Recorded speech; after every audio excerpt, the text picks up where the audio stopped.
यदा हि धर्मस्य ग्लानिर्भवति भारत यद्युत्थानं धर्मस्य तदात्मानं सृजाम्यहम् परित्राणाय साधूनां विनाशाय च दुष्कृतं धर्म संस्थापनाय संभावामि युगे युगे।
পাথর চরণ দাঁড়িয়ে যাবে, পাথর চরণ দাঁড়িয়ে যাবে শেষে।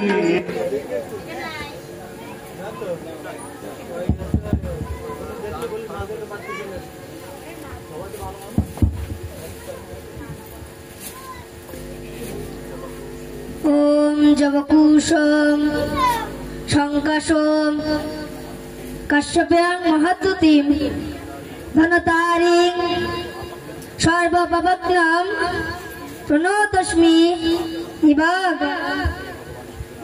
হে ভগবান সূর্যনারায়ণ, আমি কুরুবংশীয় সম্রাট পরীক্ষিত ধর্ম দিয়ে সাজানো আমার এই রাজ্যের প্রজারা যেন সুখে শান্তিতে থাকে, আর আমি যেন আমার অন্তিম পর্যন্ত ধর্মকে আমার বুকে ধারণ করতে পারি এবং আমার স্বর্গীয় পিতাশ্রী মহাবীর অভিমন্যু ও আমার পাঁচ স্বর্গীয় পিতামহ যুধিষ্ঠির, ভীম, অর্জুন, নকুল ও সহদেব ওনাদের জীবন আদর্শ অনুসরণ করে চলতে পারি।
প্রণাম জানাই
রানী, আজকে আমি মৃগয়াতে যাব। অনেকদিন হলো আমি মৃগয়াতে যাই না। ঠিক আছে মহারাজ, আমি আপনার প্রয়োজনীয় জিনিসপত্র গুছিয়ে দিচ্ছি। দেবে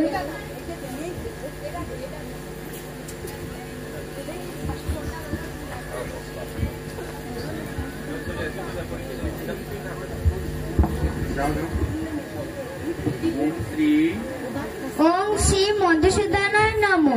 ওম শ্রী মধুসূদনায় নমো। ওম শ্রী মধুসূদনায় নমো।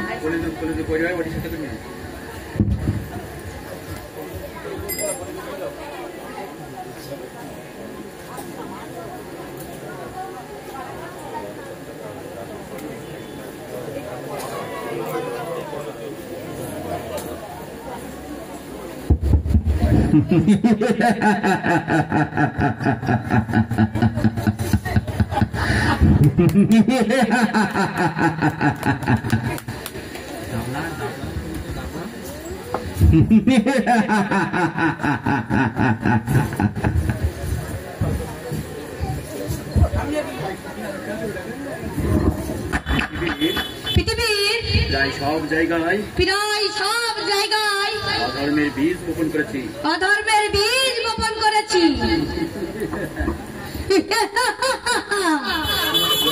শুধুমাত্র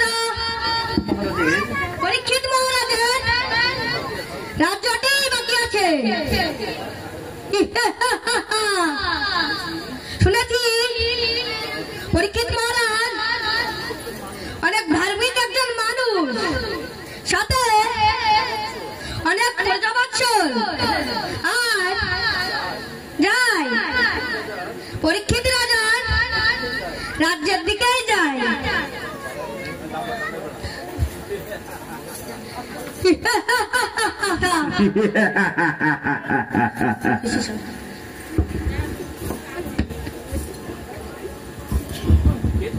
কে তুমি? আমি কলিযুগ। কলিযুগ? শুনেছি তুমি একটা অধর্ম। তুমি এদিকে কোথায় যাচ্ছ? রাজন, আমি আপনার রাজ্যে থাকার জন্য একটু জায়গা চাচ্ছি। অনুগ্রহ করে আমাকে একটু থাকার জায়গা দিন। এ অসম্ভব কলিযুগ। ধর্ম দিয়ে সাজানো আমার এই রাজ্যের অধর্মে কোনো স্থান নেই। তুমি ফিরে যাও কলিযুগ। আমি ফিরে যাওয়ার জন্য আসিনি রাজন। সত্য যুগের পর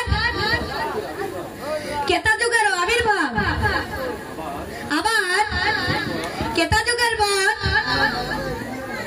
দাপর যুগের আবির্ভাব, তেমনি দাপর যুগের পর কলিযুগের আবির্ভাব হয়েছে। এটা স্বয়ং ঈশ্বর নির্ণয় করেছে। সেজন্য আমি ফিরে যেতে রাজি নই। আমাকে তো থাকতে দিতেই হবে রাজন। তবে তাই যদি হয়, আর তাহলে আমি কুরুবংশ সম্রাট মহাবীর অভিমন্যুর পুত্র এবং মহাবীর অর্জুনের পৌত্র মহারাজ পরীক্ষিত তোমাকে একটি বাণের দ্বারা সমূলে বিনাশ করব।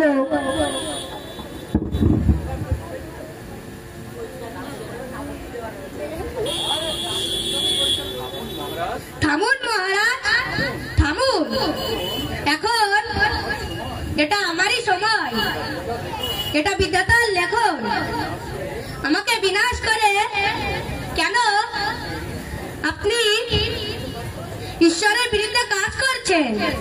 শুনেছি আপনি একজন ধার্মিক ও প্রজাবৎসল রাজা। এই কাজ আপনার শোভা পায় না।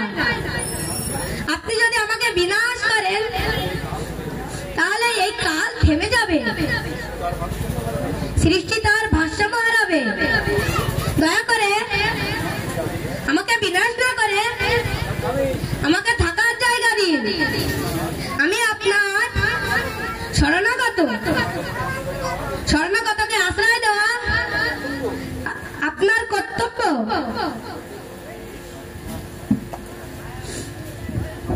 বেশ, আমি তোমাকে 4টি স্থানে থাকার জায়গা দিব। কলিযুগ, তুমি অধর্মের সহায়ক, সেজন্য আমি তোমাকে যে 4টি স্থানে থাকার অনুমতি দিব, তোমাকে সেই স্থানে থাকতে হবে। তাহলে শোনো, যেখানে জুয়া খেলা হয়, যেখানে মদ্যপান করা হয়, আর যেখানে পরস্ত্রী সঙ্গ দেয়, আর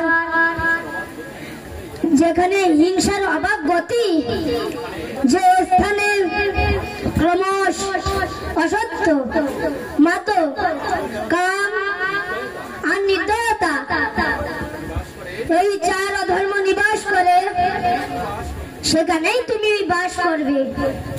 প্রভু, এই 4টি স্থান অতি সীমিত। আমাকে অন্য কোন স্থানে প্রদান করুন। ধন সম্পদ যেহেতু রাজগুণের অন্তর্গত, সেহেতু তুমি স্বর্ণতেও থাকতে পারো। যথাজ্ঞা প্রভু।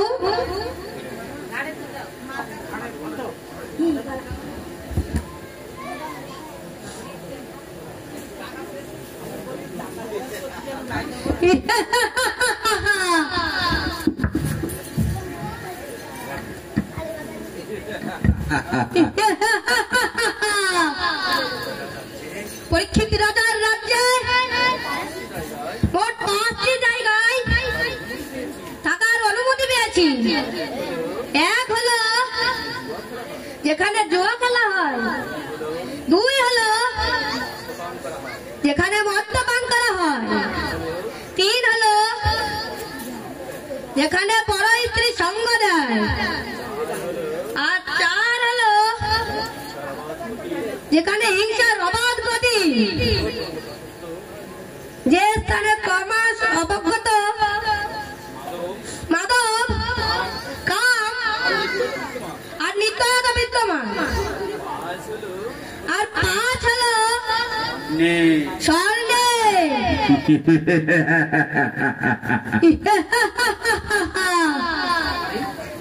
আরে একথা তো ভাবিনি।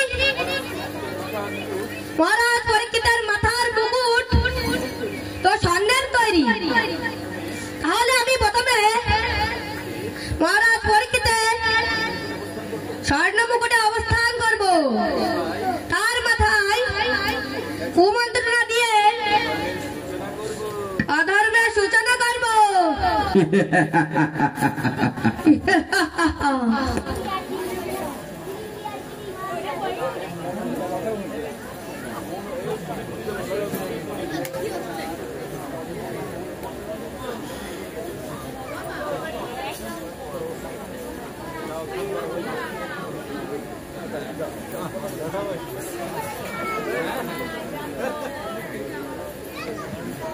পরীক্ষিত মহারাজ বনের ভিতরে মৃগয়াতে যেয়ে শ্রমিক মুনির আশ্রমে উপস্থিত হন।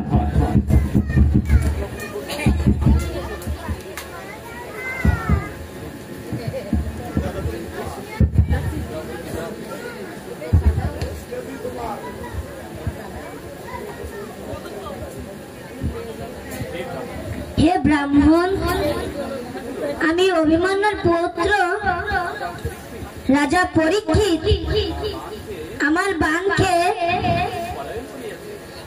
একটি হরিণ পলায়ন করি আছে। উহা কোন দিকে গিয়েছে আপনি দেখেছেন কি? আমি প্রচন্ড তৃষ্ণার্ত, আমাকে একটু জল দিতে পারেন? সেই ব্রাহ্মণ মৌনব্রত পালন করায় কোনো উত্তর দিলেন না। পুনরায় পরীক্ষিত রাজা বললেন, মুনিবর, আমি ভীষণ তৃষ্ণার্ত, দয়া করে আমাকে একটু জল দান করুন। তারপরও মুনিবর কোনো উত্তর দিলেন না, কারণ তিনি মৌনব্রত পালন করেছিলেন। সেই মুনি ছিলেন ঋষি শমীক।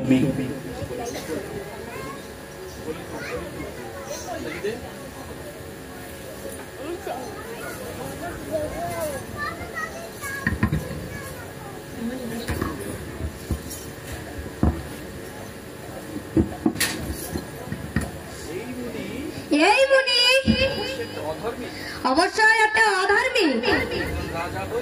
আপনি একজন রাজা হয়েও সামান্য জল দিতে অস্বীকার করেছে, এর মৃত্যুদণ্ড হওয়া উচিত। হ্যাঁ, অবশ্যই। এই মুনি একজন অধর্মী, এর মৃত্যুদণ্ড শ্রেয়। এই কথা বলার পর পাশে পড়ে থাকা একটি মরা সর্প পরীক্ষিত মহারাজ তার গলায় জড়িয়ে দিয়ে তিনি তার রাজপ্রাসাদে ফিরে আসেন।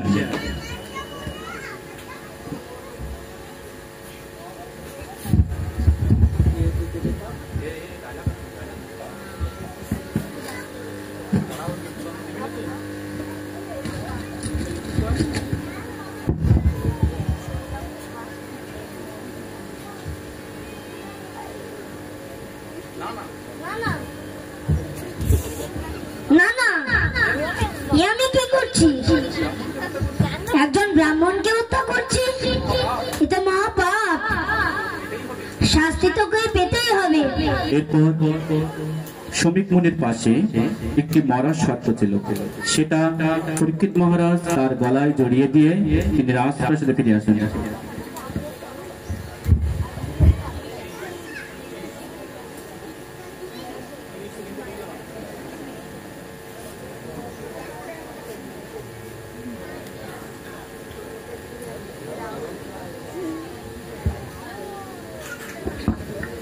এই সকল ঘটনা কৃষ নামে এক ঋষির পুত্র, তিনি সেই সকল ঘটনা দেখে শমীক মুনির পুত্র শৃঙ্গীকে বলেন, শৃঙ্গী, দেখলাম কোন একজন ব্যক্তি তোমার পিতাশ্রীর শ্রমিকের গলায় একটি মরা সাপ জড়িয়ে রেখে গেছে। আমার পিতাশ্রী এই হেন অপমান কে করলো? বলো কৃষ। আমার মনে হয় উনি কোনো রাজা বা মহারাজাই হবেন।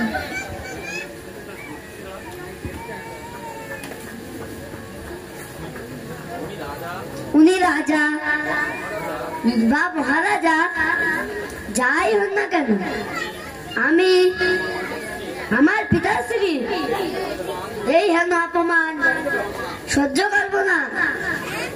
আমি ঋষি শমীকের পুত্র শৃঙ্গী অভিশাপ দিচ্ছি যে ব্যক্তি আমার পিতাশ্রীর গলায় মরা সাপ জড়িয়ে দিয়েছে, তার আজ হতে সপ্তম দিবসের মধ্যে তক্ষকনাগের লঙ্ঘনে তার মৃত্যু হবে। আমার দেওয়া এই অভিশাপ কেউ রুখতে পারবে না।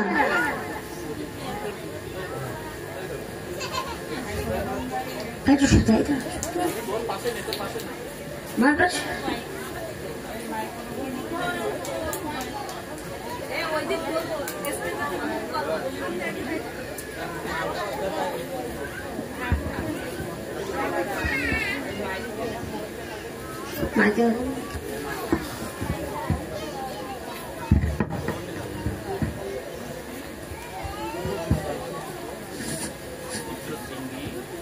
পুত্র সিংহী, এই মরা সর্প আমার গলাতে কি করে এলো?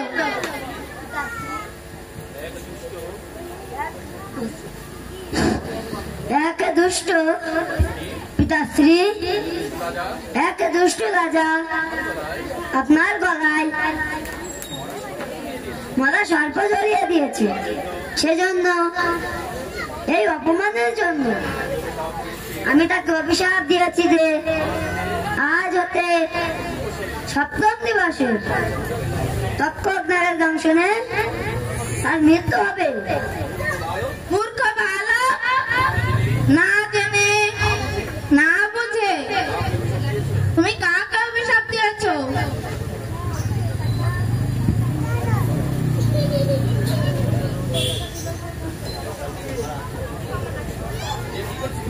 এ কি করেছো তুমি? কাকে অভিশাপ দিয়েছো তুমি জানো? উনি হলেন আমাদের রাজ্যের রাজা পরীক্ষিত। ক্রোধবশত তুমি একজন ধর্মপরায়ণ রাজাকে অভিশাপ দিলে। আরে পরীক্ষিত তো কলির দ্বারা এই কাজ করেছে। তাছাড়া একজন ধার্মিক রাজা একটা অন্যায় কাজ করলেও তাও অনিষ্ট করা উচিত নয়। আর আমরা তপস্বী, ক্ষমা করাই আমাদের ধর্ম। ক্রোধ করলে ধর্মের হানি হয়। আমার মনোব্রতের কথা জানলে রাজা কখনোই এমন কাজ করতেন না। তাছাড়া পরীক্ষিত রাজা ব্রাহ্মণ, তপস্বী বা মুনি ঋষিদের অনেক শ্রদ্ধা ও ভক্তি করে। তিনি শুধুমাত্র কলিযুগে কুমন্ত্রণায় পড়ে এই অধর্ম করেছে। তুমি এমন একটা অভিশাপ না জেনে কেমন করে দিলে? আমারই ভুল হয়েছে। অল্প বয়সে তোমাকে শাস্ত্র শিক্ষায় দিয়ে তোমাকে আমার সব কথা বলে লাভ হবে না। আমি এখন পরীক্ষিত মহারাজের কাছে যাব, তাকে সতর্ক করে দিব, কারণ তার কিছু উপকার হলেও হতে পারে। এই সকল কথা বলার পর শমিক মুনি পরীক্ষিত রাজার রাজসভার দিকে অগ্রসর হন।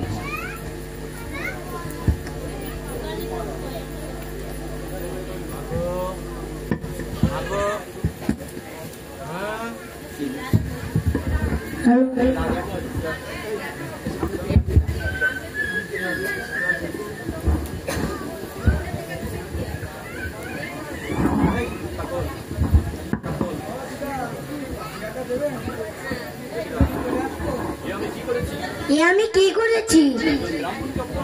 একজন ব্রাহ্মণকে অপমান করেছি। কি হয়েছে মহারাজ? রানী, আমি বড় মহা পাপ করেছি। অধার্মিক কলিযুগ আমার স্বর্ণ মুকুটে অবস্থান করে আমার দ্বারা কুকর্ম করিয়েছে। সেই কুকর্মটি হলো, আমি বনের মধ্যে তৃষ্ণার্ত হয়ে এক মুনির কাছে জল চেয়েছিলাম, কিন্তু তিনি তপস্যারত ছিলেন। সেজন্য তিনি কোনো কথা বলেননি। তখনই কলিযুগ আমার মাথায় কুচিন্তা দিয়ে দেয় যে তাকে হত্যা করতে, কিন্তু আমি তাকে হত্যা করিনি, বরং তার পাশে একটি মরা সাপ ছিল। সেই সাপ আমি তার গলায় জড়িয়ে দিয়ে এসেছি। এত বড় মহাপাপ আমার দ্বারা কিভাবে সংগঠিত হলো? সব ওই কলিযুগের ছলনা। যা মানি না, জানি না ওই মুনিবর আমাকে ক্ষমা করবেন কিনা। শান্ত হন মহারাজ। কিভাবে শান্ত হব রানী? যে রাজা কোনোদিন অধর্মকে প্রশ্রয় দেয়নি। সেই রাজার দ্বারা একজন ব্রাহ্মণ অপমানিত হয়েছে। হয় আমি কি গুরুতর মহাপাপ করেছি?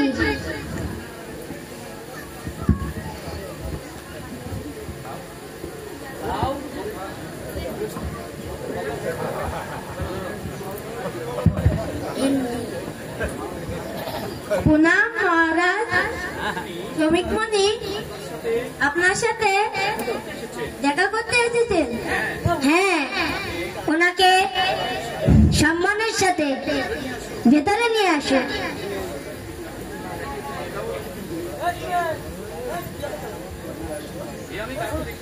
এ আমি কাকে দেখছি?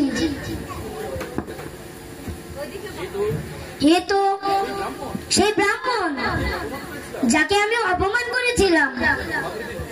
আমাকে ক্ষমা করে দেন ঋষিবর। আমি আমার কর্মের জন্য আপনার কাছে ক্ষমা প্রার্থী। রাজন, আপনি একজন ধর্মপরায়ণ রাজা। এই রাজ্যবর্তে আপনার অনেক সুনাম আছে। আপনি যে অধর্ম করেছেন তা ক্ষমার যোগ্য। আমি তো আপনাকে ক্ষমা করে দিয়েছি, কিন্তু কি ঋষিবর? আমার পুত্র না জেনে না বুঝে ক্রোধবশত আপনাকে অভিশাপ দিয়েছে, যে সেই অভিশাপটি হলো আজ থেকে সপ্তম দিবসে আপনার তক্ষকনাগের দংশনে মৃত্যু হবে। না রানী, রানী কি হলো তোমার? এই কে কোথায় আছো? রানীকে ধরো।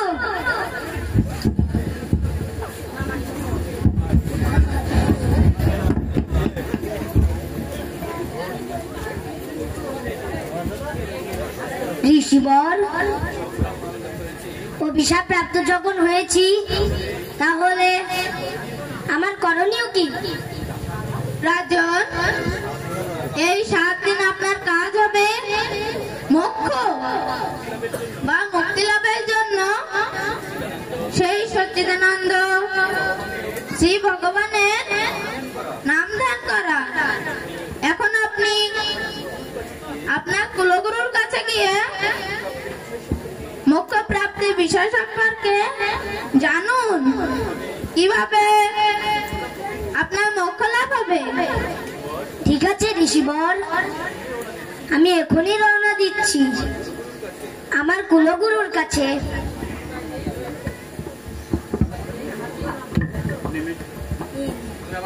গানে হ্যাঁ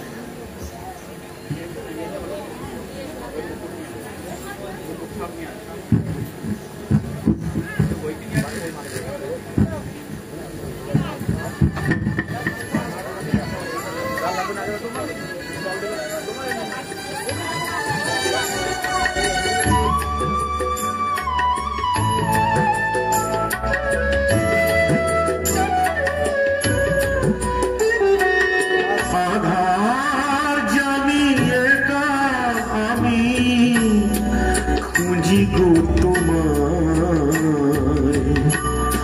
হাত ধরে পার করে নিও গো আমায়। আধার জানিয়ে কা আমি খুঁজি গো তোমায়, হাত ধরে পার করে নিও গো আমায়। দয়াল হাত ধরে পার করে নিও গো আমায়।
জড়াবে কে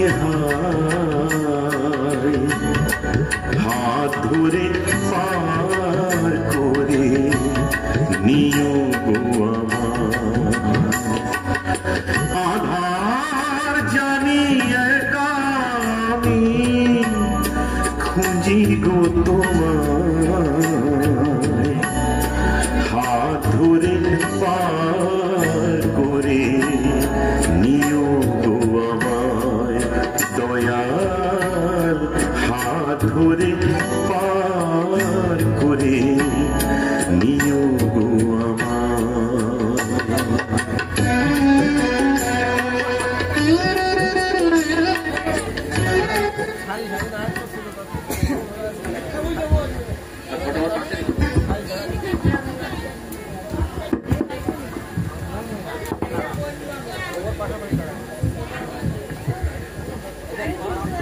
প্রণিপাত গুরুদেব।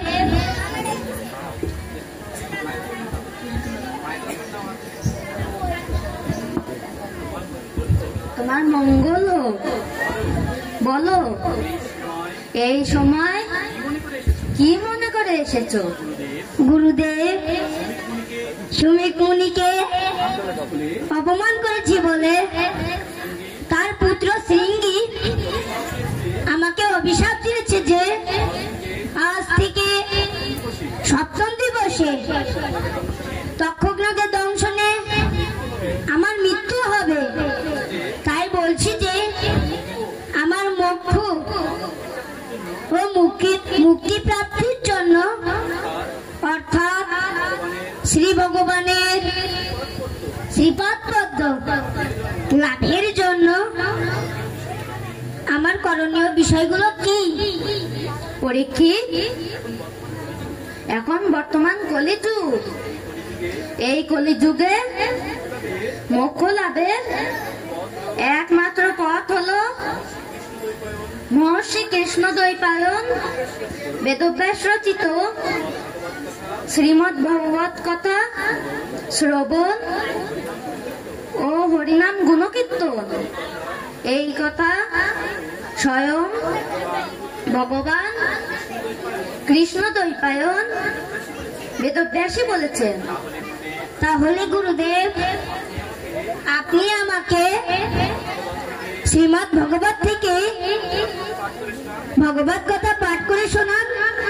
পরীক্ষিত, সেটা আমি পারবো না। শ্রীমদ্ ভগবত এখন মহর্ষি কৃষ্ণ দ্বৈপায়ন বেদব্যাসের পুত্র ভগবান সুখদেবের গুণে, ভগবান সুখদেবের অধীনে একমাত্র তিনি তোমাকে ভগবত কথা শোনাতে পারবেন। তুমি তার কাছে যাও পরীক্ষিত। ঠিক আছে গুরুদেব। প্রণিপাত।